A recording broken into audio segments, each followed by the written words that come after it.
Por que a justiça é uma virtude tão difícil? Nós simplesmente não conseguimos ser justos. O ser humano é razão, mas ele também é emoção, você deve imaginar.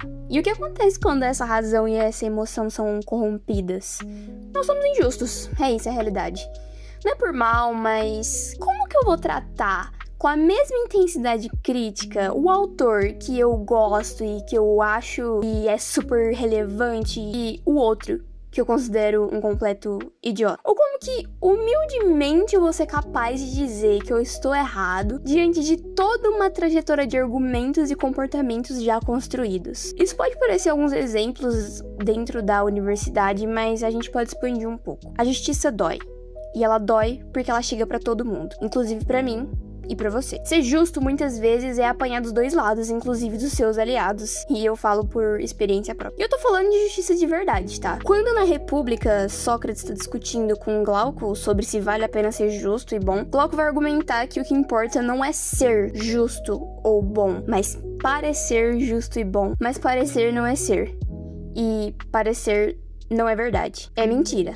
E mentira não combina com justiça. Eu vou tentar te mostrar com um exemplo o quanto ser justo é difícil. E eu digo isso do ponto de vista de uma pessoa igualmente injusta. Então, analisemos o seguinte caso. Imagina que você está num debate da faculdade, na igreja ou no trabalho, e o seu grupo está defendendo uma causa que você considera ser nobre e correta. Pode ser igualdade, pode ser até mesmo a própria justiça, quem sabe. Só que, no entanto, no meio da discussão, você percebe que o líder, o grande orador do teu grupo, usa uma mentira deslavada, um argumento falso, alguma coisa que não é correta e desmorona a oposição, a galera que você tá debatendo, pra conseguir vencer o debate. E aí você se coloca numa situação.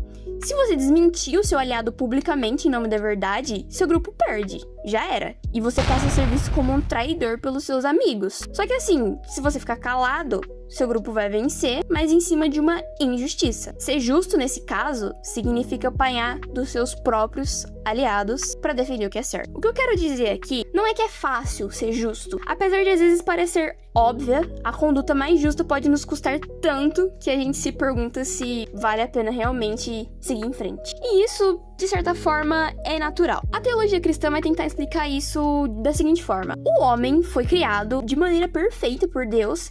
Em um determinado momento, ele decidiu ser desobediente, trazendo a queda para si e para todos os seus descendentes, ou seja, para todos nós. E essa tragédia não causou só aquilo que vem de fora para nos atingir, ou seja, doenças, acidentes, mas produz algo dentro de nós, ou melhor, algo que sai de nós para a destruição do ambiente que a gente vive e das pessoas ao nosso redor. E é por isso que, pro autor da carta aos Romanos da Bíblia, é impossível ser perfeito por si mesmo ou alcançar a aprovação de Deus pela sua própria justiça. Isso é simplesmente impossível para nós. E é aí que entra a fé.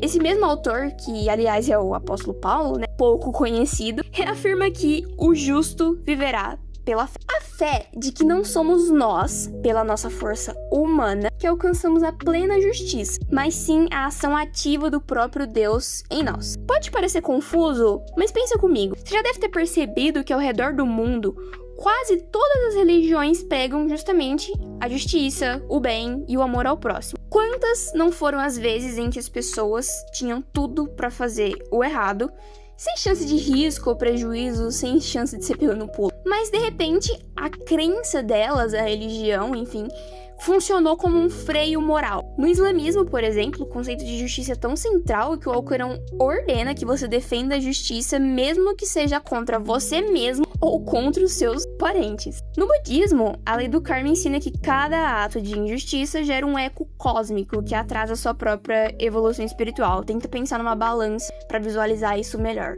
Você vai pesando injustiças de um lado e você tem um karma resultante disso. O que muda quando a gente olha para o cristianismo é a capacidade de fazer o certo. Essa capacidade de fazer o certo, ela é vista como um presente. E um presente é dado de graça. Bom, pelo menos deveria ser assim. Ela funciona como um grande ponto de exclamação que fica nessas pessoas que receberam esse presente.